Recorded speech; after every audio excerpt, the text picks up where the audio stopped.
우리 요나서 3장부터 오늘 공부하겠습니다. 우리 같이 1절부터 5절까지 같이 읽어볼까요? 주의 말씀이 요나에게 두 번째 임하여 말씀하시기를 일어나 저 큰 성읍 니느웨로 가서 내가 네게 명하여 전파라고 한 것을 그 성읍에 전파하라 하시니 요나가 일어나서 주의 말씀에 따라 니느웨로 가니라. 그때 니느웨는 3일길이라 되는 심히 큰 성읍이었더라.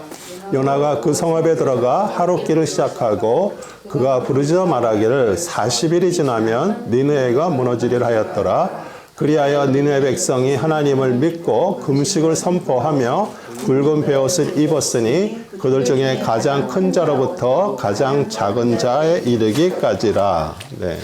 우리 요나에게 이제 두 번째 말씀하셨어요. 이제 한 번 더 기회를 주셨죠. 첫 번째 기회에서 우리 하나님께 우리 요나는 불순종했어요. 그런데 그런 바다에 빠지고 또 물고기 뱃속에서 그런 징계 고난을 있은 후 이제 하나님께서 더 이제 한 번 더 기회를 주셨죠. 그리고 니느웨는 큰 성읍이기 때문에 3일 길인데 하루 길만 걸으면서 40일이 지나면 니느웨가 무너지리라 이렇게 선포했습니다. 하나님께서는 요나의 선포가 니느웨 사람들에게 구원이 되게 하셨고요. 선포를 듣고 하나님을 믿었고 또 금식하며 하나님의 긍휼을 구했습니다. 사실 요나는 마음이 없었습니다. 하나님께서 이들이 회개하면 하나님 용서해 주실 것을 알고 있기 때문에 그냥 형식적으로 행동했죠. 그렇죠? 그리고 뭐 얘기한 것도 뭐 다른 거 아니잖아요. 40일 지나면 여기 완전히 멸망한다는 그 얘기밖에 없잖아요. 누가 들어도 미친 놈 말이죠. 그렇죠? 예, 그런데 하나님의 진짜 말씀 따라 행동은 했지만 사실 이 요나를 통해서 하나님이 일하신 건 아니잖아요. 그렇죠? 단지 그냥 이렇게 쓰임만 받았어요. 그런데 놀라운 일이 벌어졌죠. 짐승부터 뭐 백성, 귀족, 왕까지 일어난 거 다 하나님이 하신 일이에요. 그래서 하나님은 이스라엘 구원 받은 거 역시 뭐 자신이 한 것들하고 상관없음을 우리에게 또 이런 걸 통해서 보여주는 거예요. 그들은 율법을 줘가지고 율법의 행위로 자신들이 괜찮은 것처럼 보였잖아요. 근데 사실 제사를 드리고 동물을 잡고 죽이는 거 이런 것들은 어떻게 보면 너희들이 이렇게 죽을 자들인데 그걸 통해서 하나님의 긍휼의 용서를 보는 거잖아요. 근데 그들은 항상 제사하는 행위 자기들 본 거예요. 그러니까 어떻게 보면은 또 그리고 이방인 그러면 그들은 정말 어떻게 보면 개처럼 이방인의 구원은 불가능하다고 생각했어요. 그러니까 사실 요나 머릿속에도 그렇게 생각을 했던 거예요. 예. 그리고 그들은 항상 자기들이 선민 백성 또 혈통, 아브라함의 자손, 또 하나님의 말씀의 율법, 그런데 사실 그거는 구원의 조건이 아니죠. 예, 그래서 니느웨의 그 해결을 통해서 사실 그걸 모든 것들을 이렇게 보여주시는데 오직 긍휼을 베푸신 하나님의 용서가 있을 뿐으로 그걸 아는 성도는요 자기의 의를 자랑할 수도 없습니다. 내가 뭐를 했다라고 그것을 사람들 앞에 얘기할 수도 없고요. 그렇기 때문에 하나님의 용서에 감사하는 성도는 우리의 행위를 보지 않기 때문에 또 누구하고 비교할 수도 없어요. 내가 뭐 좀 잘했다고 좀 안 하는 사람하고 비교할 것도 아니에요. 하나님 항상 뭐를 보세요? 우리의 마음을 보시는 거잖아요. 오직 우리 마음 속에 있는 것을. 그래서 여러분도 여태까지 열심히 하나님을 섬겼다. 어쩌면 그걸 통해서 내가 반대로 얻고자 하는 것들이 있었기 때문에 어쩌면 그렇게 할 수도 있는 거예요. 근데 저는 그게 잘못된 거 아니에요. 우리 다 그렇게 믿었어요. 그런데 우리가 이제 공부하면서 이제 그런 것들을 우리 하나씩 이제 더 알게 되죠. 그리고 사실 니느웨는 이렇게 금식하고 회개함으로써 어떻게 보면 이렇게 연장이 된 거예요. 완전한 것이 아니죠. 그러고 나서 또 이제 다음에 우리 나홈에서 또 공부를 하겠지만 100년이라는 시간이 지난 후에 그들은 완전히 또 큰 나라가 되고 교만했고요. 그래서 결코 마지막에는 무너지게 됐습니다.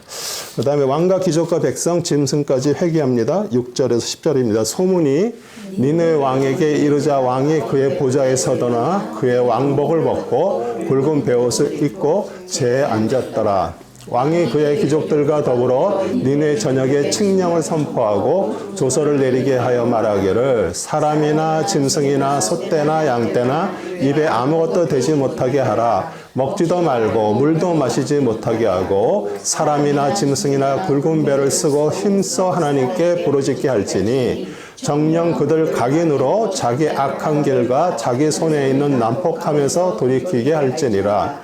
혹 하나님께서 돌이키시고 불쌍히 여기시어 그의 맹렬한 진노를 그치시고 우리를 멸하지 않으실지 누가 말할 수 있겠느냐 였더라. 하나님께서 그들의 행함을 보시니 그들의 악한 길에서 돌이키는지라. 그러므로 하나님께서는 그들에게 내리시겠다고 말씀하셨던 재앙에서 돌이키시고 그 일을 행하지 않으셨더라.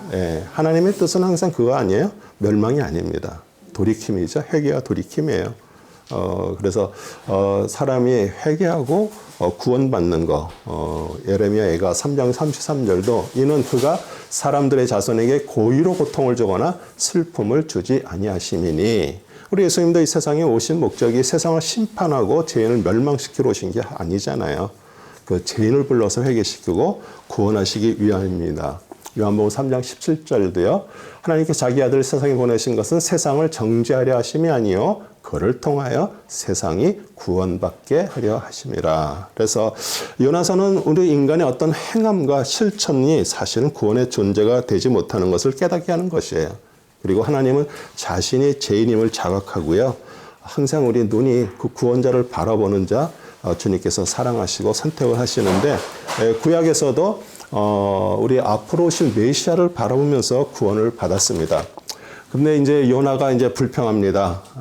4장 1절에서부터 5절. 그러나 그 일이 요나를 심히 불쾌하게 하였으니 요나가 매우 노하였더라. 그가 주께 기도하여 말씀드리기를 내가 주께 간구하오니 오 주여 이것이 내가 아직 고국에 있을 때 내가 말한 것이 아니었나이까. 그러므로 내가 앞서 다시스로 도망하였으니 이는 주께서는 은혜로우신 하나님이시며 자비로우시고 노하기를 더디하시며 매우 인자하시고 재앙에서 스스로 돌이키심을 내가 알았나이다. 그러므로 이제 오 주여 내가 주께 간구하오니 내 생명을 내게서 취하소서. 사는 것이 죽는 것이 내게 더 나음이다 하더라. 그때 주께서 말씀하시를 내가 성내는 것이 잘하는 것이냐 하시더라.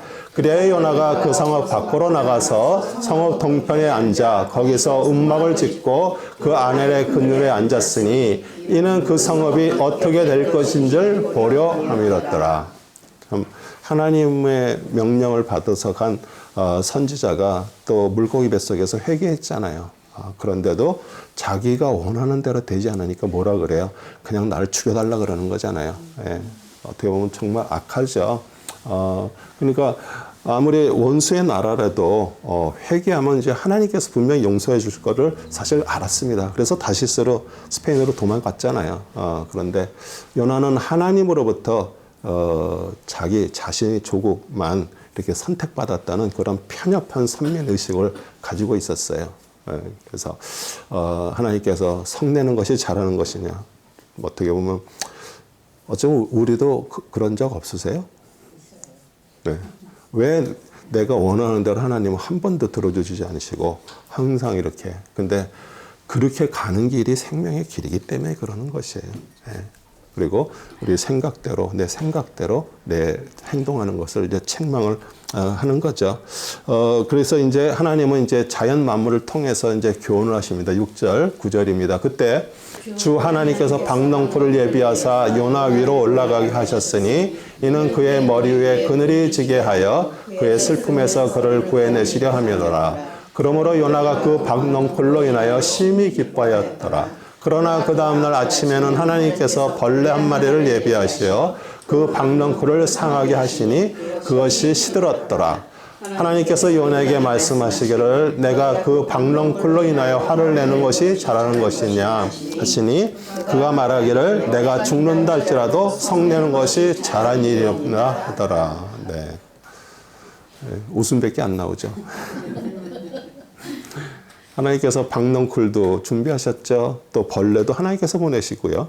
또 그 벌레가 그러니까 이 요나가 아마 대머리였나 봐요. 이게 태양이 확 내려지니까 이제 여기가 너무 뜨거우니까 그러고서 이제 벌레가 먹으니까 시들었죠. 그다음에 뜨거운 동풀을 준비하시니까 다 시들어 버렸어요. 하나님은 이 자연 만물과 환경을 통해서 때때로 우리를 교훈하세요. 예. 그래서 정말 어떻게 보면은 요나를 보면서 사실 어떻게 보면 우리 모습 보는 거 아니에요? 네. 그래서 우리 보면은 정말 우리가 하나님으로 인해서 구원받고 하나님의 자녀가 됐고 우리는 구원받았다라고 얘기하고 항상 어디 다니면서도 나는 하나님을 잘 믿어 이렇게 얘기를 하지만 내가 생각한 대로 일이 안 이루어질 때 하나님 앞에 자꾸 우리 얘기를 하는 거예요. 왜 하나님 한 번도 내 기도에 응답을 안 하시냐? 왜냐하면 기도가 잘못됐기 때문에 그러는 거예요. 그리고 응답을 안 해주시는 게 응답인지 아세요? 아멘. 하나님은 어떤 때는 아주 침묵하시고 아무 얘기도 안 하세요. 그럼 왜 응답 안 해주시냐 그러는 게 아니라 응답이 없으면 이거는 하나님의 뜻, 그 길이 아니었구나 이렇게 우리가 생각을 하는 거예요. 예. 그래서 우리가 정말 생각대로 행동하는 거 정말 잘못이고요. 그리고 우리는 하나님으로부터 인해서 우리는 살아가기 때문에 우리를 보고 있는 많은 사람들이 있어요. 안 보는 것 같지만요. 우리의 주위에 벌써 가족들이 보고 있고요. 친구들이 보고 있고요. 일하는 동료들이 보고 있어요. 내가 직장에서 믿지 않는 사람하고 똑같이 행동하고 그럴 때 그들은 말은 안 합니다. 근데 속으로 뭐라 그래요? 교회 다니는 것들이 더 하던데니까 그 욕심이 더해. 왜? 뻔하잖아요. 그 실제 삶이 사실 어떻게 보면 전도인데 그러고 나서 뭐 말은 맨날 교회가 이렇게 믿고서 구원받아야지 이렇게 얘기를 하면 뭐라 그래요 속으로? 너나 잘하세요 그러죠. 이게 실제 우리 삶이에요. 그래서 이런 것들을 통해서 우리가 진짜 주님을 믿는다라는 것이 사실 쉽지 않습니다.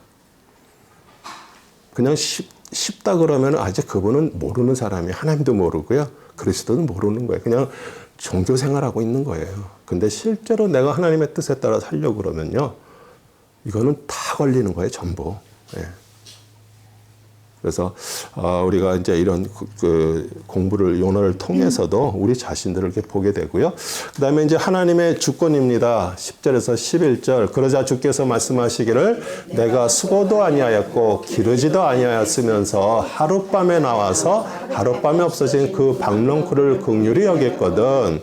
자기들의 오른쪽과 왼쪽도 분별할 줄 모르는 12만 이상 되는 사람들과 많은 가축들이 있는 저 큰 성읍 느느웨를 내가 어찌 아껴하지 않겠느냐 하시니라. 하나님의 마음이에요. 그 박넝쿨 요나가 심은 것도 아니잖아요. 하나님께서 다 심고 기르셨고 하룻밤에 놨다가 또 죽이기도 하시고 그런데 그 자기를 조금 시원하게 해줬다는 것 때문에 그 박넝쿨에 대해서 이렇게 생각하잖아요. 그런데 니느웨 백성들은 어때요? 12만 명? 좀 대단한 숫자 아니에요? 그런데 사실 그 말 한마디에 그들은 회개했습니다. 그리고 하나님을 모르지만 정말 창조자 하나님께서 지으시고 기르신 자들이에요. 그래서 구원받을 백성들이었고요. 또 그걸 통해서 사실 어떻게 보면은 조금이라도 자신들의 삶에서 하나님을 믿는 그런 시간들이 있었죠. 요나는 그 고난을 겪고는 하나님의 명령에는 순종했지만 하나님의 생각과 마음을 깨닫는 데 시간이 많이 걸렸어요. 그러니까 우리가 교회 다니는 거하고 하나님 마음 아는 거하고 틀린 거예요. 그러니까 우리가 교회 와서 무슨 뭐 예배 드리고 뭐 기도하고 선교하고 헌금하고 뭐 하여튼 이런 것들하고 우리가 하나님의 마음을 아는 거하고는 틀리는 거예요. 그런데 하나님은 우리에게 항상 기다리고 계세요. 우리가 사실 그렇게 안 되니까. 근데 니느웨 백성도 하나님 온수나라지만 그들도 아낀다는 생각을 우리 요나는 절대 하지 않았어요. 항상 자기중심적이에요. 그리고 그냥 싫으니까 그냥 죽여달라고 그러는 거예요. 우리 로뎀나무 밑에 가서 우리 엘리야도 그랬어요. 그냥 족하니 하나님 그냥 죽여달라고 그래요. 그런데 며칠 전에 어마어마한 갈매산에서 어마어마한 일들이 있었잖아요. 그 850명 되는 그 바알 아세라 그 제사장들하고 싸우고 하늘에서 불이 떨어졌고요. 또 하나님이 누구신지를 백성들이 알게 되었는데도 그 이세벨이라는 그 한 여자가 죽이겠다는 말에 완전히 마음이 무너져 가지고 도망간 거잖아요. 근데 사실 그게 우리 모습이에요. 네. 그래서 우리가 오늘 뭐 어마어마하게 뭐가 하나님의 은혜로 이렇게 산다 그래서 내일도 그렇게 산다는 보장 없습니다. 그래서 우리가 매일 하나님의 말씀을 생명처럼 읽고요. 하나님에게 시간을 들여서 우리가 시간을 갖는 거예요. 왜? 우리 존재가 그렇기 때문에. 그리고 항상 하나님의 큰 그림이 있습니다. 근데 우리는 나 조금 시원하게 해준 그 박넝쿨 하나가 있니 없네 이러면서 우리 울고 또 뭐 웃고 성내고 그러는 게 사실 우리의 모습이에요. 그래서 사실 우리가 이렇게 하나님의 말씀을 공부하면서 우리가 배워야 될 부분들이 그거잖아요. 진짜 하나님의 마음을 알고 또 우리 지금 삶 속에서 하나님은 우리에게 지금 계속 이렇게 딜링을 하시잖아요. 이제 나오면서 또 공부하겠습니다.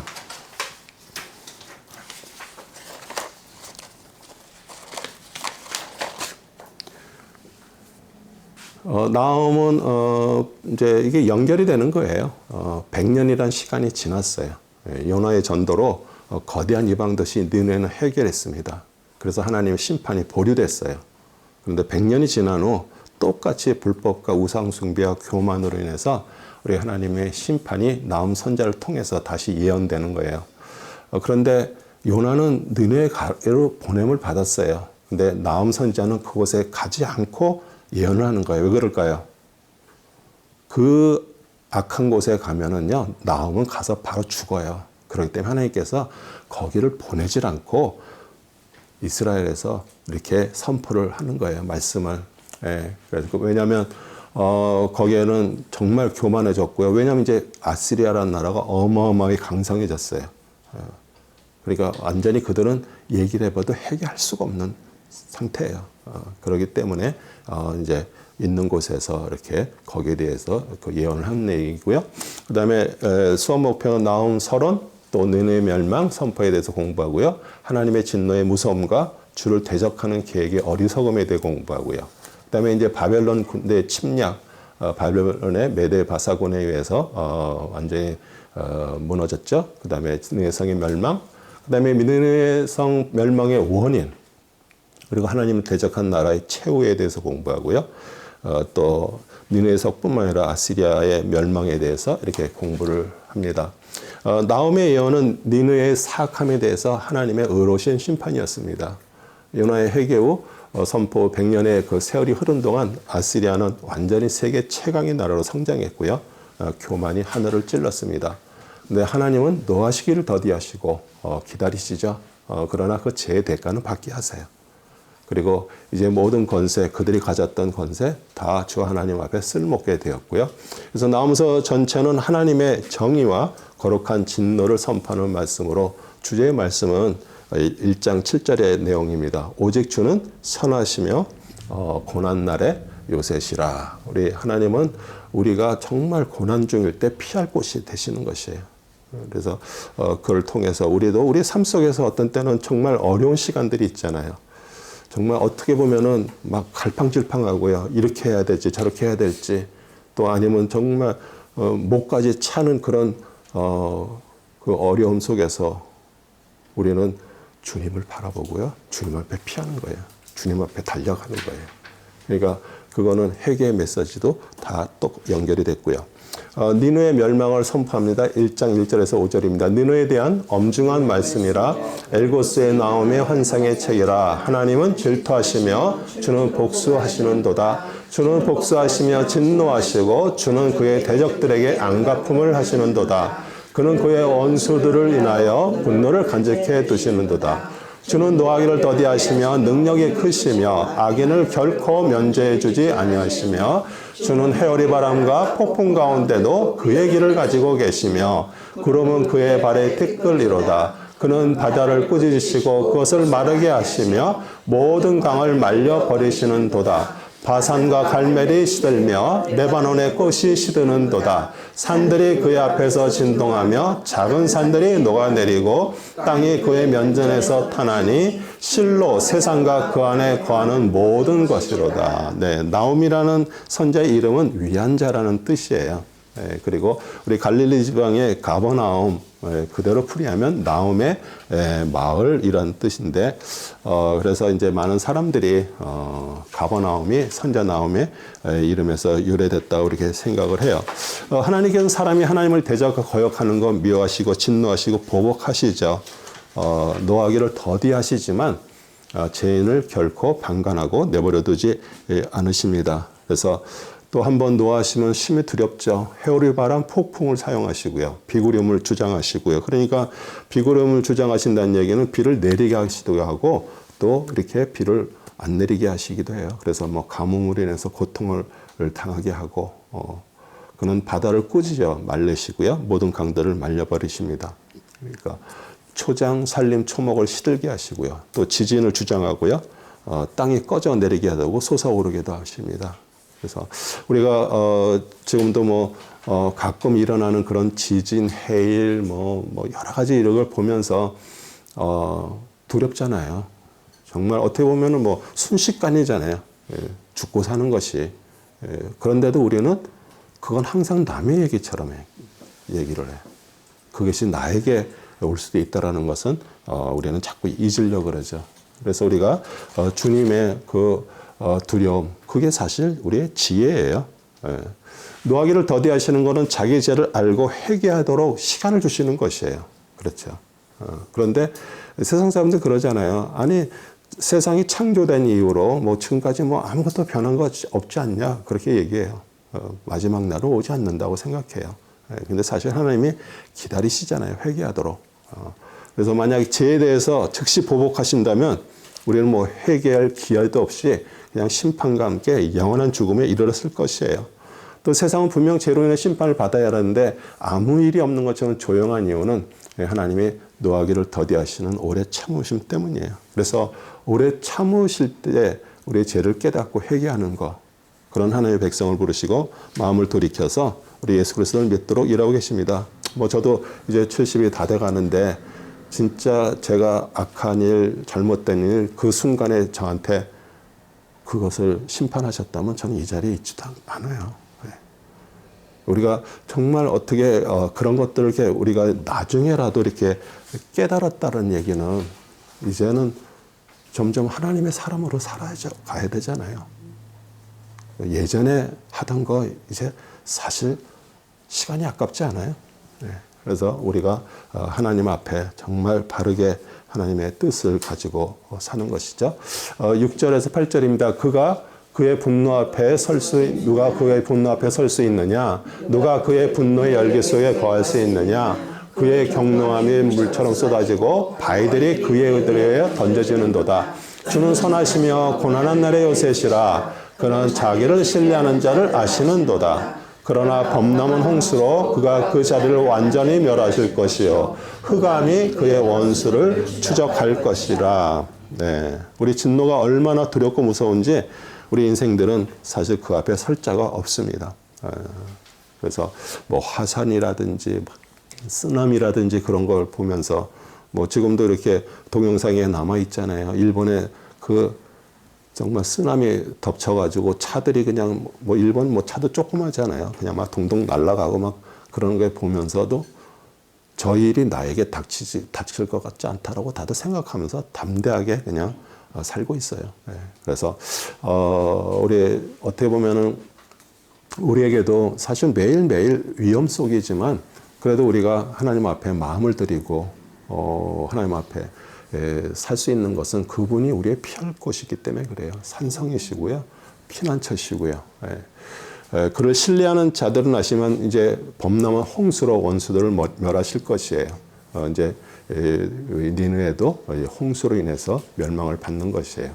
그리고 우리는 어렵고 힘든 그런 절망적인 상황에서 나와 세상을 바라보는 것이 아니라 우리는 절망의 자리에 있을 때 누구를 봐야 돼요? 주를 바라보는 거예요. 그래서 하나님의 뜻을 깨달아야 되는데 그렇지 못한다면 우리는 뭐 찬양을 부르면서 주는 나의 피할 곳이요, 바위요, 뭐 요새요, 피난처요, 뭐 이런 말을 우리가 할 수가 없는 것이에요.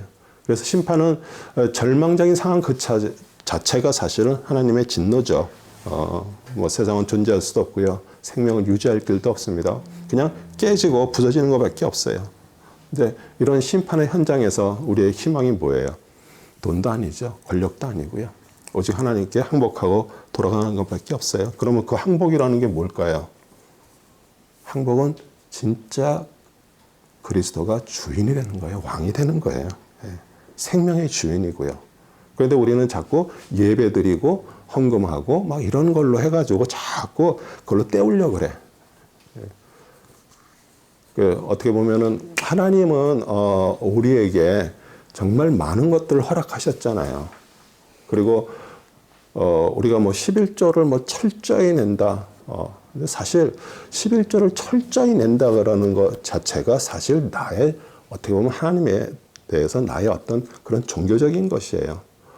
그러니까 하나님은 무슨 아니 교회가 운영이 되는데 헌금 내지 말라고 제가 얘기하는 거 그거 아니잖아요. 하나님의 사람들이 정말 어떻게 왜 그러냐면 11조를 철저히 내는 사람들은 그걸로 해서 자기의 모든 의무를 다 했다라고 생각하는 거예요. 그러니까 설령 자기 자신의 실제 삶 속에서 뭐가 좀 하나님 앞에 뭐가 안 되더라도 나는 그래도 하나님이 약속하신 거 너희가 철저히 했기 때문에 괜찮을 거야 이렇게 생각할 수가 있는 거예요. 그러니까 우리는 제가 누누이 얘기하잖아요. 우리 하나님 앞에 돈 드리는 거 아니에요. 우리가 갖고 있는 마음을 드리는 거예요. 그 마음을 통해서 우리 하나님은 우리 자신을 보시는 거잖아요. 근데 우리가 야, 이 교회는 뭐 11조도 없다 그래? 오케이. 그냥 뭐 쓰다 남은 거 그냥 드리는 거 하나님 모르세요? 다 속을 다 보고 계시는데. 그러니까 우리는 진짜 이게 주인이라는 거를 모르니까 다들 그냥 그러고 사는 거예요. 그럼 항복하고 돌아가라 그러는데 항복이 뭔지도 모르는 거죠. 항복은 나는 너무나 정말 적은 자고 오직 주님만이 나의 주인이십니다. 그런 마음을 가지면은 뭐가 아까워서 하나님 앞에 못 드리겠어요? 그렇죠? 네. 그냥 쓰다 남은 거 그냥 하나님 앞에 드리는 거 사실 어떻게 하나님이 다 보고 계시는데 그래서 우리가 진짜 하나님 앞에 항복하지 않으면은 내 인생을 그냥 내가 살고 있는 거예요. 내 인생을 내가 산다는 얘기는 뭐예요? 그냥 내버려 두시는 거예요. 그럼 그렇게 되면은 뭐예요? 하나님의 자녀가 아니니까 그냥 그러고 사는 거예요. 이럴 때 이렇게 깨지고 저렇게 깨지고 그래도 결코 깨닫지를 못하는 거예요. 왜? 하나님께 정말 항복해서 내가 내 마음을 하나님 앞에 드리면은요, 하나님께서 깨지고 없어지는 것들을 다 보호해 주시는 거예요. 그걸 깨닫지 못하니까 그냥 그러고 사는 거예요. 그래서 왜 나한테만 이런 일들이 일어나? 왜 나만 이래? 그러니까 참 우리는 너무 심플하지 않아요? 너무 심플해요, 그냥. 그냥 하나님 앞에, 하나님, 맞아요. 인정해요. 내가 그냥 항복할게요. 그러면 되잖아요. 그래도 아직도 이거는 내 거고, 이거는 내가 한 거고. 그런데도 실제로 보면 여러 가지가 다 새나가. 정말 어떻게 보면 하나님이 정말 대단하다. 근데 오늘 요나 봤잖아요. 그냥 내가 죽을지언정 저 원수들 구원받는 거 싫어. 그렇게 한 우리 사람 정확한 거예요. 그래서 강물이 범람해서 성벽 한쪽이 무너지고요. 바벨론 군사들이 쳐들어온 것입니다. 그 다음에 주의 대적함의 계획이 어리석음입니다. 9절에서 13절입니다. 너희가 주를 대적하여 무엇을 핵책하느냐? 그가 완전히 멸망시키리니 재난이 다시는 일어나지 아니하리라. 그들이 가시나무처럼 엉겨지고 주종뱅이처럼 치여 있을 때 그들은 잘 마른 그루터기처럼 태워지리라.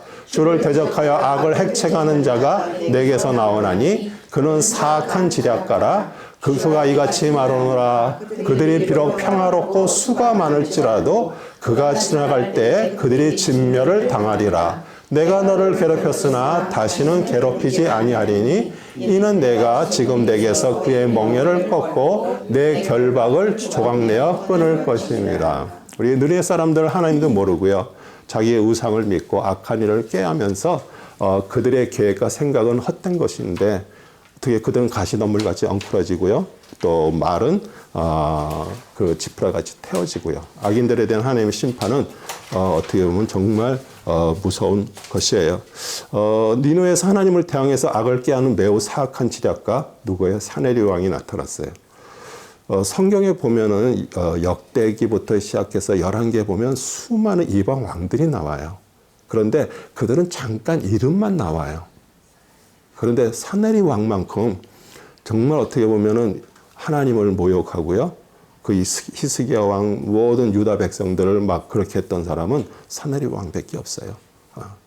그래서 어떻게 보면은 사악한 지략가라고 이렇게 표현하는 거예요. 그리고 하나님을 모독하다 죽임을 당했죠. 하나님께서 전에 유다의 죄 때문에 징벌을 하셨습니다. 유다도 죄로 인해서 징벌을 당하고 고통을 하셨어요. 그런데 때가 되면 그 고통과 멍에를 제거하실 것이라는 또 회복에 대한 또 그런 예언도 있고요. 열왕기 하 18장 31절에 보면 너희는 히스기야의 말을 듣지 말라. 아스리야 왕이 이같이 말하노니 너희는 축복으로 나와 하친하고 내게로 나오라. 그리하여 너희는 각자 자기 포도를 먹고 각자 자기 무화과를 먹으며 또 너희는 각자 자기 음물을 마시라. 이렇게 얘기를 하고 있습니다. 어떻게 보면은 랍사게가 그 사네비 왕의 그 편지를 가지고 이렇게 얘기를 하잖아요. 그러니까 어떻게 보면은 랍사게는 그 유다 백성들이 알아들을 수 있는 히브리 방언을 가지고 얘기를 해요. 그 당시에는 그 아람, 그 시리아 말을 다 썼습니다. 그래서 왕이나 이렇게 국내 대신들은 다 알으니까 제발 우리가 당신 말을 아니까 그냥 그렇게 해달라 그랬더니 랍사게가 그러잖아요. 히브리 방언으로 얘기를 하는 거예요. 그 성에 있는 정말 뭐 음식을 못 먹어서 죽어가는 그들에게 그렇게 얘기를 하는 거예요. 근데 사실 어떻게 보면은 랍사게의 말이 틀린 얘기는 아니잖아요. 그들이 지금 포위하고 있었으니까 성 안에 이제 먹을 것이 떨어지잖아요. 그러니까 현실을 보란 얘기죠. 그냥 멸망해서 죽지 말고 그냥 지금 너희들이 믿는다는 그 하나님 믿는 것이 무슨 가치가 있고 힘이 되냐고 항복하고 그냥 아스리야 왕한테 나오는 것이 그게 좋지 않냐, 좋은 방법이지 않냐 이렇게 얘기를 하는 거예요. 어쩌면 뭐 지금도 우리가 살아가면서 너무나도 어떤 때는 결정적인 순간이 있잖아요. 그러니까 자신의 생각으로는 이렇게 하면은 살 수가 있는 것 같아. 그게 분명히 잘못된 거 알면서도 그러면서 하나님 이번만 한번 눈 감아 주시면은 제가 잘 섬기겠습니다. 그렇게 얘기를 하죠. 근데 사실 어떻게 보면 그거 다 거짓이잖아요. 그러니까 그게 사악한 것이에요.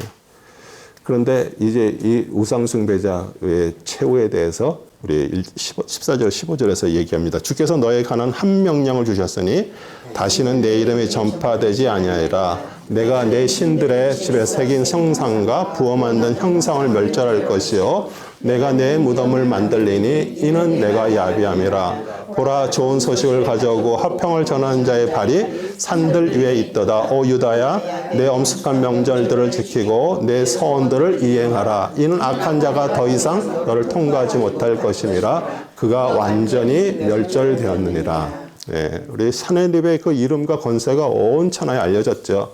그러나 사람들의 기억에서 사라지고요. 악한 자를 면하시는 이는 누구예요? 하나님이세요. 온 우주의 주권자시죠. 그래서 하나님을 대적하고 심히 악하여 이스라엘 백성을 괴롭히고 학대했던 자를 하나님께서 멸하고 제거하시고 이제 구원과 해방의 좋은 소식이 임할 것이라고도 얘기를 하는 거예요.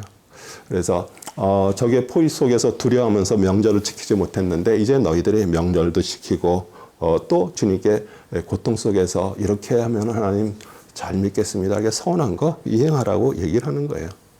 그리고 이제 아시리아는 완전히 멸망으로 인해서 더 이상 그 팔레스타인 지역에 이렇게 뭐 이집트가 강할 때는 또 글로 지나면서 고통당했고, 아시리아가 강하면 또 그 고통당했고, 바벨론이 강하니까 고통당했는데, 이젠 아시리아로 인해서 그 지역을 통과하지 못할 거라고 얘기를 합니다.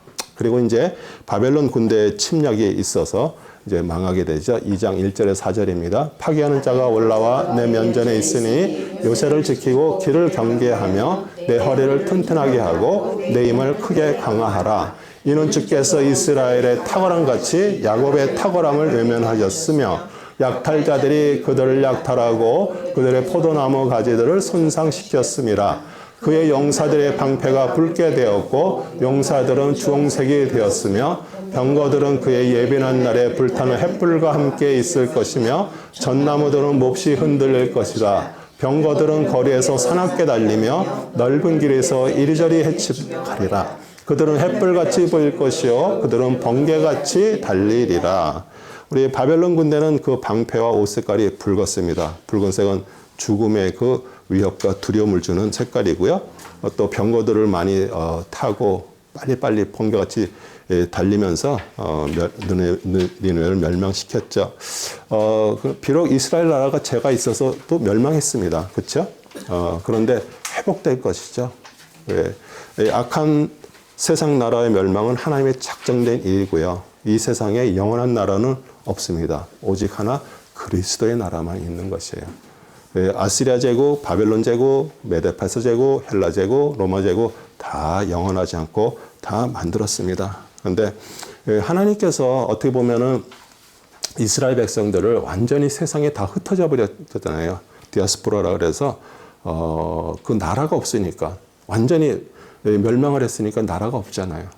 그런데 그 유대인들이 세계 곳곳에 살다가 언제 그들이 나라가 세워졌어요? 1948년에 그 팔레스타인 지역, 지금도 그곳에서 계속 전쟁이 일어나고 있죠. 그것을 통치하고 있던 나라가 영국이었습니다. 거기 식민지를 통치하고 있었는데, 그런데 그 영국의 발포와 수상이 발포와 그 칙령을 통해서 이스라엘 나라를 거기에다가 세워줬어요. 그래서 서로 다 했는데, 그러니까 어떻게 보면은 하나님께서 붙들고 계신 나라예요. 그런데 아직도 그들은 예수 그리스도를 믿지 않죠. 왜냐하면 예수님은 메시아로 인정하지 않으니까. 근데 그럼에도 불구하고요, 아직도 그곳에 이제 나라가 세워져 있습니다. 그런데 진짜 중요한 나라는 뭐예요? 보이지 않는 그리스도의 나라예요. 그래서 그게 이제 다니엘서에 나오는 말씀입니다. 2장 35절에요. 그 철과 진흙은 뭐예요? 로마죠. 놋은 어디 나라예요? 헬라를 말하고요. 은은 어디예요? 메데파사. 금은 바벨론을 말해요. 그렇죠? 그래서 그들이 함께 산산이 부서져서 여름 타작마당에 쭉정이 같이 되어 바람에 날려 사라진 가은 곳이 없어졌으며 그 형상 금신상이잖아요. 그 느부갓네살의 그 형상을 친 돌은 태산을 이루어 온 세상에 가득 채웠나이다. 그 돌은 바위 그리스도를 말하고요. 그리스도의 세상이 온 세상에 가득 채워졌어요. 그런데도 여기서도 그 금신상에 보면은 아시리아가 사실 엄청 강한 나라였고요. 그런데 여기에도 그 금신상에도 전혀 다니엘이 표현하는데 아시리아는 들어가 있지도 않아요. 그만큼 하나님께서 완전히 그들을 멸해버린 거예요. 그 다음에 니느웨 성의 멸망입니다. 5절에서 10절입니다. 그가 그의 기회한 자들을 기억하느니 그들은 쓰러질 듯이 걸어서 급히 그 성벽에 이르러 방어할 준비를 하리라. 강들의 수문들이 열리고 왕궁이 해체될 것이다. 훗삽은 사로잡혀 갈 것이며 그녀는 데려감을 당할 것이요 그녀의 시녀들이 그들의 가슴을 치고 비둘기같이 울며 그녀를 수행하리라. 그러나 니느웨가 물 웅덩이같이 오래된 곳이라도 그들은 여전히 도피할 것이요 그들이 서라 서라 하고 외쳐도 뒤돌아보는 자 아무도 없으리라. 너희는 은을 약탈하라 금도 약탈하라. 이는 저장된 것이 끝이 없고 모든 가구의 아름다움이 끝이 없음이라. 니네는 비어있고 공허하고 황폐하게 되었으며 마음이 녹아내리고 무릎이 서로 부딪히며 모든 허리에 심한 통증이 있으며 그들의 얼굴은 모두 다 검게 되는 도다. 예. 우리 친위 부대를 동원해서 성을 급하게 방어하지만 실패로 돌아가고요. 니느웨 왕비는 벌거벗은 몸으로 끌려가고 수치를 당하고요. 그의 모든 시녀들은 가슴을 치며 비둘기같이 슬플 것입니다. 여기서도 훗삽이라고 나오죠. 훗삽은 사로잡혀 갈 것이요 그러는데 훗삽은 명사로 쓰면 니느웨 왕비나 도시를 말하고요. 동사를 얘기를 하면 정해졌다, 결정되었다 그런 뜻이에요. 훗삽이라는 뜻 자체가. 그러니까 주의 심판이 확정되었다라고 이렇게 선언하고요. 또 명사로 얘기하면 이제 그 왕비가 끌려갈 거라고 얘기를 하는 거죠. 많은 사람들이 모여들었으니까 뭐 은, 금이 풍부했었겠죠. 또 그들이 얼마나 많은 아름다운 가구들을 만들어서 사용했을 거예요. 그렇죠. 또 거민들이 건강하고 용사들이 용맹스러웠는데 이제 다 뿔뿔이 흩어지고 황폐화될 것이고요. 거민들은 낙심하고 낙담하게 두려워할 것이에요. 이게 참 유튜브가 보면은요, 저희들에게 이렇게 또 그 참 유익이 되는 부분들도 있어요. 그 아시리아의 그 니느웨 성 같은 거 이렇게 복원한 뭐 그런 다큐멘터리도 있고 그런 거 보면 정말 대단한 나라였어요. 근데 완전히 초토화 돼서 없어졌죠. 그 아시리아를 상징하는 사자입니다. 11절, 13절입니다. 사자들의 처소가 어디이며 젊은 사자들이 먹는 곳이 어디 있느냐? 사자 곧 늙은 사자가 새끼 사자와 함께 다니되 그들을 두렵게 하는 자가 아무도 없던 그곳이 어디 있느냐? 사자가 자기 새끼를 위하여 먹이를 충분히 찢고 자기 암사자를 위하여 먹이를 목을 졸라 먹이로 자기 구멍들을 채우고 약탈한 것으로 자기 굴들을 채우는도다. 보라 내가 너를 대적하노라 만군의 주가 말하노라 또 내가 그녀의 병거들을 연기 속에 사르고 칼로 내 젊은 사자들을 삼키리라. 또 내가 내 먹이를 땅에서 끊으리니 내 소식을 전하는 자들의 곡성이 다시는 들리지 아니하리라. 네, 아시리아는 사자같이 용맹스럽고요. 그들의 그 전쟁에 나갈 때 깃발에는 그 사자가 그려져 있었고요. 어떻게 보면 용맹스럽고요. 정말 그런 용사들이었는데 그를 두렵게 할 자들이 아무도 없었어요. 그런데 그들은 이제 다른 나라를 약탈해 가지고 다 그거 뭐예요? 자기 자녀 아내를 위해서 여기서 암사자도 나오고 젊은 사자 이렇게 나오는 거 다 자기들 위해서 자기 집에 그것을 가득가득 채웠어요. 그런데 하나님이 그들을 멸망하는 날에 용사들이 다 죽음을 당했고요. 전쟁 병거들이 불태워졌고요. 노략물들은 다 잃어버리고 국가의 기능이 완전히 마비되게 하신 거예요. 하나님께서 하신 일이에요. 그리고 멸망 원인에 대해서 느네웨 성의 멸망 원인에 대해서 3장 1절의 4절입니다. 피 흘리는 성읍에 하여 있으리라. 그곳에는 온통 거짓말과 강도짓이 가득하며 약탈이 떠나지 않으니 채찍 소리와 수레들의 덜거덕거리는 소리와 말들의 달리는 소리와 뛰는 병거들의 소리라. 기병은 빛나는 칼과 번쩍이는 창을 들러 올리는도다. 살해당한 무리와 수많은 시체들이 즐비하며 그 송장들이 끝이 없어 그들의 시체 위에 넘어지니 잘생긴 창녀의 많은 음행 때문이라. 그녀는 그녀의 음행으로 민족들을 팔고 그녀의 마법들로 가족들을 파는 마법의 여주인이라. 네. 느네웨를 침략하는 그 바벨론 군사들의 그 요란한 모습들이 이렇게 그냥 그대로 다 표현됐죠. 그리고 느네웨를 멸망시킬 전쟁, 또 정말 수많은 사람들이 죽었습니다. 그런데 또 다른 이유는 그들의 교만뿐만 아니라 거기에는 뭐가 있었어요? 그들은 마법과 음행의 도시였습니다. 그러니까 마법과 음행으로 많은 나라를 미혹했고요. 그래서 옛부터 의상 숭배, 음행은 항상 이렇게 밀접해 있고요. 그것이 또 니느웨 멸망의 또 다른 한 이유였습니다.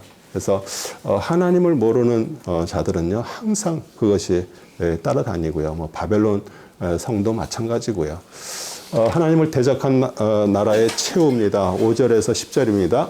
보라 내가 너를 대적하노라. 만군의 주가 말하노라. 내가 내 치마를 내 얼굴 위에 들어올려 민족에게 내 벌거벗음을 보이고 왕국들에게 내 수치를 보이라. 또 내가 가증스럽고 더러운 곳을 내 위에 던져 너를 천하게 만들며 구경거리가 되게 하리라. 그러면 너를 쳐다보는 사람들이 모두 내게서 도망치며 말하기를 니느웨는 황폐하였으니 누가 그녀를 위하여 애곡하라 하리니 내가 어디에서 너의 위로자들을 찾으라. 물이 그 주위에 들어오고 있고 강들 사이에 있어 바다가 누벽이 되며 그 성벽이 바다로부터 떨어져 있는 인구 많은 노보다 내가 더 낫겠느냐. 에티오피아와 이집트가 그녀의 힘이 되어 그것이 무한하였고 풋과 루빔이 너를 돕는 자들이 되었도다. 그럼에도 그녀는 끌려가며 사로잡혀갔고 그녀의 어린 자녀들도 모두 길바닥에 내다던져 산산조각이 났으며 그녀의 존귀한 자들은 제비를 뽑아 나누었고 그녀의 모든 큰 자들은 사슬에 묶였도다. 우리 하나님을 대적하는 자는 정말 어떻게 보면 불행한 자죠. 히스기야 왕은 랍사기를 통해 준 그 사네리 왕의 편지를 들고 어디로 들어갔어요? 성전에 들어가서 하나님 앞에 펼쳐놓고 기도를 했습니다. 하나님이 꼭 가서 히스기야 왕이 그거를 뭐 기도한 그거를 펼쳐놓고 해서 하나님이 아실까요? 하나님이 다 보고 계시는 거잖아요. 하나님께서는 그 니누에 그 가였던 수치스러운 일들을 다 드러내시고 그들은 더러워지고 모욕을 당하고 구경거리가 될 것입니다. 그래서 하나님을 대적한 자의 최후예요. 니느웨가 멸망하는 날에 사람들은 다 니느웨에서부터 도망치고요. 니느웨를 위해서 애곡할 자가 없고요. 위로할 자도 없습니다. 열왕기 하 19장 4절에 보면 랍사게는 그의 주인 아스리아 왕이 살아계신 하나님을 비방하라고 보낸 자니 주 당신의 하나님께서 그의 모든 말을 들으시고 주 당신 하나님께 들으신 그 말을 책망하시리라. 그러므로 남겨져 있는 남은 자들을 위하여 당신의 기도를 올리라 하더라. 그들이 그렇게 하나님을 모욕하고 그 백성들을 이렇게 했지만 하룻밤 사이에 18만 5천 명이라는 군사가 주의 사자들이 나가서 다 죽여버렸어요. 그러니까 이 모든 것들이 하나님이 하시는 거잖아요. 여기서도 이제 노를 전하기 이렇게 노라고 나오죠. 노의 정확한 이름은 노암몬이나 암몬 이렇게 얘기를 해요. 그러니까 이집트 상류 지역에 테베르인데 지금은 현재는 룩소르라 그래요. 여러분은 뭐 이집트 그러면은 뭐 가서 피라미드 보고 뭐 스핑크스 보면 그게 단 줄 알죠? 한번 유튜브 가서 룩소르라고 한번 쳐보세요. 정말 대단해요. 그 고대 이집트의 완전히 수도였고요. 제국의 종교 중심지예요. 거기 가면 뭐 사원도 어마어마하게 질비하고요. 그러니까 이게 이렇게 이스라엘 백성들이 왜 자꾸 이집트 가서 그들에게 도움을 구했을까? 그들의 그 유적지를 가서 보면 이거 입이 그냥 딱 벌어질 거예요. 지금도 그렇게 남아 있습니다. 그러니까 나일강계 지류가 이렇게 둘러싸여서 천연의 요새예요. 그리고 아주 풍요롭고 강력을 했는데 아시리아에게 멸망당했어요. 그러니까 주전 663년에 아스르바니팔이라는 그 왕이 침략해가지고 완전히 거의 지금도 이렇게 가서 보면은 그 코 부분 있죠. 코 부분들을 다 깨버렸어. 이렇게 동상들이 있으면 코 부분 다 하고 목 다 자르고 그게 다 아스리아 나라가 쳐들어와서 그러는 거예요. 그러니까 하나님께서 니느에게 그렇게 얘기하는 거예요. 너희가 이처럼 강력했던 노암몬 그 룩소르보다 너희들이 더 낫다고 생각하냐?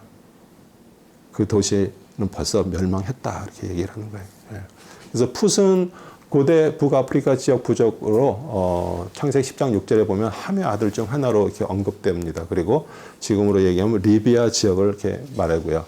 루빔도 루비아 사람들 이렇게 뜻하고요. 고대 리비아의 그 일부 부족으로 알려져 있고요. 또 이집트를 도왔던 애굽을 도왔던 용병 집단으로 자주 등장하는데 역대하 12장 2절에 3절을 보면 르호보암 왕 때 제5년에 이집트의 시사왕이 예루살렘을 치러 올라왔으니 이는 그들이 주를 거슬려 범죄하였기 때문이더라. 그가 병거 1,200가 기병 6만을 대동했으며 이집트에서 그와 함께 온 백성들은 헤아릴 수 없었으니 루빔인과 수키임인들과 에티오피아인이더라. 이렇게 나와 있습니다. 그리고 나음은 너희도 결국 노처럼 심판을 피할 수 없는데 하나님 심판은 국력이나 외교적 동맹, 지리적 요새로도 막을 수 없고요.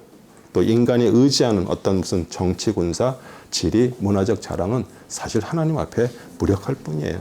우리 시편 20편 7절도 그렇게 얘기해요. 어떤 이들은 병거를 의지하고 어떤 이들은 말들을 의지하나 우리는 주 우리 하나님의 이름을 기억한다는 얘기는 뭐예요? 기억한다는 얘기가 의지한다는 얘기예요. 네, 그래서 우리는 매일매일 주님을 의지하세요. 네, 그 길만이 우리의 사는 길이에요.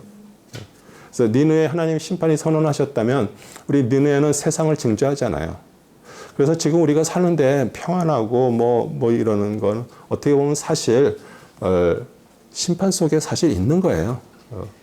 그러니까 우리가 지금 평안하다고 해서 모든 것이 다 된 게 아니잖아요. 근데 사람은요, 평안하면 우리는 타락하게 돼 있어요. 그래서 어떤 때는 하나님은 우리에게 좀 어려움도 주시고 그 일로 인도를 하시는 거예요. 그래서 만약 우리가 그것을 정말 잊어버리고 산다는 얘기가 하나님의 말씀을 외면하고 있다는 거예요. 그리고 육체로부터 항상 뭘 거둬요? 썩어질 것을 거두는 거예요. 그리고 이게 자랑이 아니고 부끄러움이에요. 많이 뭐 가졌다, 뭐 저거 했다.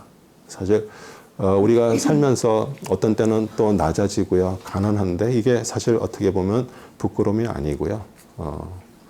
우리 만약에 육체의 열매를 자랑하고 그걸 힘으로 여기는 자는 자기 생명을 잃을 것이에요. 요한복음 12장 5절에 자기 생명을 사랑하는 사람은 그것을 잃을 것이요, 이 세상에서 자기 생명을 미워하는 사람은 그것을 영생에까지 보존하리라, 이렇게 얘기를 해요. 그런데 우리 이 말대로 지금 사는 사람이 있어요? 뭐 저를 포함해서 다 자기 생명 다 사랑하지 않아요? 다 어떻게 보면 하나님, 지금 예수님이 직접 말씀하신 거예요. 그러니까 이 세상에서 자기 생명을 미워한다 그러는 게 뭘까요? 나를 좀 미워해. 나를 미워한다는 얘기는 오직 그분만을 의지하고 사는 사람을 말하는 거예요. 그러니까 십자가에서 정말 예수님이 죽으신 것처럼 내가 나의 자아가 깨지고요, 나의 자존심이 죽고요, 정말 그렇게 내가 원하는 내 생명, 내 혼, 나를 미워하는 자가 될 때 주님은 얻는다고 얘기를 해요. 이게 그냥 써 있는 말씀이 아니라 아직 이게 진짜 실제가 안 되잖아요.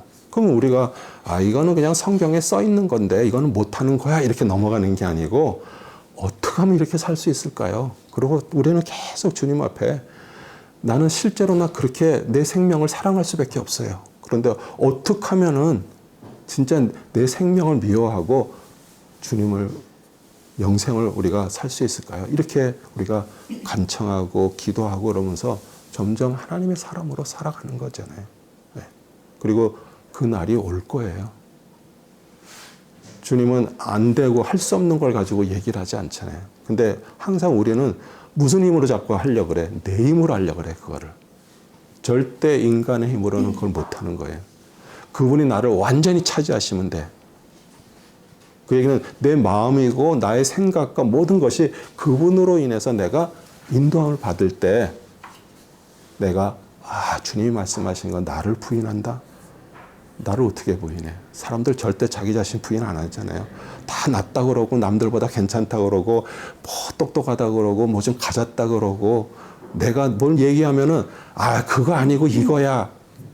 그것도 틀린 거야. 근데 그렇게 하면서 상대방이 저걸, 우리는 항상 내가 좀 안다고 그러면은 상대 뭐가 얘기하면은 그냥 또 자기 말이 나와. 뭐라고 얘기를 하면은 이거 좀 왜 저런 말을 할까 이렇게 생각을 하는 게 아니라 그냥 자기 입에서 이거잖아요 이러고서 그렇게 끌고 가는 거예요. 근데 그게 진짜 깨달아지는 날이 올 거예요. 네. 그분이 우리 안에서 그 일들을 지금 하고 계시고요. 그럴 때 우리는 어떻게 보면은 지금 요나를 통해서 100년 전에 회개를 하라고 그래서 회개를 했잖아요. 근데 100년이 지나는 사이에 다시 강대해지고 모든 게 많아지니까 교만이 온 거예요. 더 이상 하나님께서 할 수가 없어. 왜? 하나님을 대적해버리니까. 그러니까 하룻밤 사이에 18만 5천 명 죽고요. 자기도 난적히 죽게 되는 거예요. 그래서 너네 완전히 멸망합니다. 11절에서 15절입니다. 너 또한 취하게 되어 숨으리니 내가 또한 원수로 인하여 힘을 구하리라. 너희 모든 요새는 처음 익은 무화과 열매들이 달린 무화과 나무들 같아서 흔들면 먹는 자의 입속으로 떨어지리라. 보라 내 가운데 있는 내 백성은 여자들이라. 내 백성의 성문들은 내 원수들에게 활짝 열려 있으니 불이 내 빗장들을 삼키리라. 포위됨을 대비하여 너는 물을 기르며 내 요새들을 경고케 하라. 진흙에 들어가서 흙반죽을 밟고 벽돌 가마를 튼튼하게 만들라. 거기에는 너를 삼킬 불이 있을 것이며 칼이 너를 베어버리리니 마치 자벌레같이 너를 먹으리라. 내 자신은 자벌레같이 많게 하고 내 자신을 메뚜기들과 같이 많게 하라. 무화과 나무의 그 열매가 익으면 그냥 흔들면 그냥 입에 떨어진 것 같이 완전히 네 눈에는 힘없이 점령을 당할 것을 말하는 거예요. 왜냐하면 그들을 침공하는 메대 바사 군사들은요 힘이 월등히 강하고요. 또 많은 사람들이 아시리아 군사대에 죽었습니다. 그러니까 여자들하고 아이들만 남게 되는 거예요. 예. 성문은 대적들 앞에 크게 열렸고요. 문빗장들은 불에 탔고요.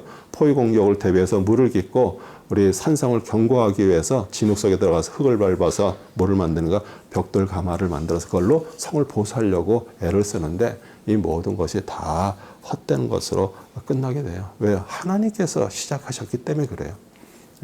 16절에 19절입니다.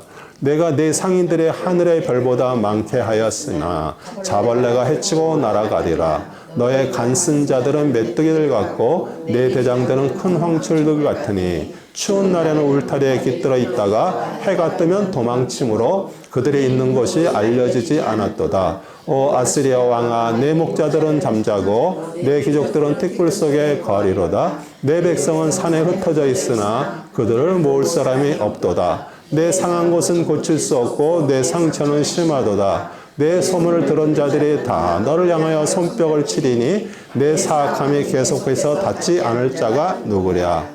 우리 메뚜기같이 인구가 엄청 많았습니다. 100년 전에 12만 명이었으면 100년 동안 얼마나 많은 사람들이 거기서 태어나고 대단한 성이 됐을 거 아니에요? 네, 그런데 결국 망하는 거예요.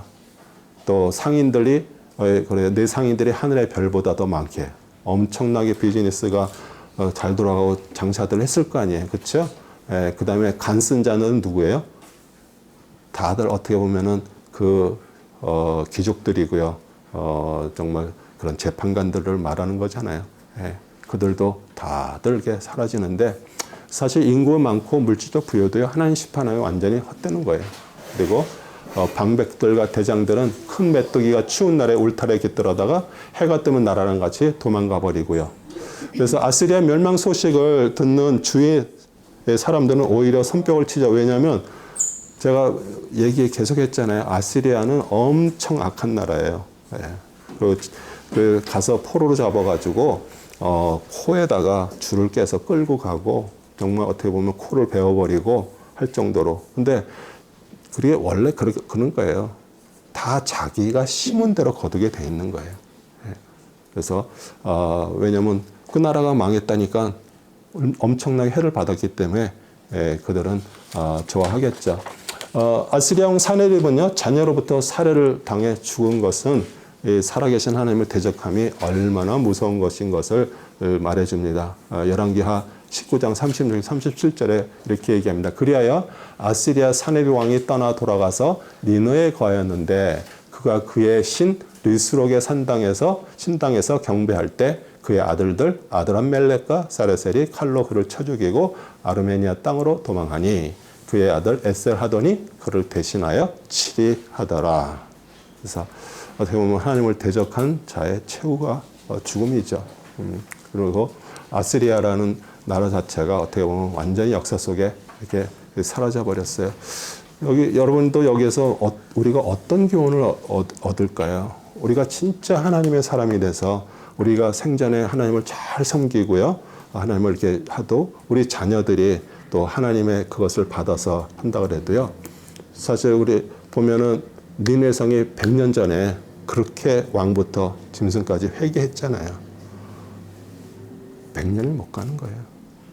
그러니까 우리가 우리의 자녀들을 위해서도 기도하고요. 또 그 자녀들이 그러니까 그 얘기는 뭐예요? 우리가 실제로 하나님의 사람처럼 자녀들이 살아있는 동안에 살아야 된다는 얘기를 말하는 거예요.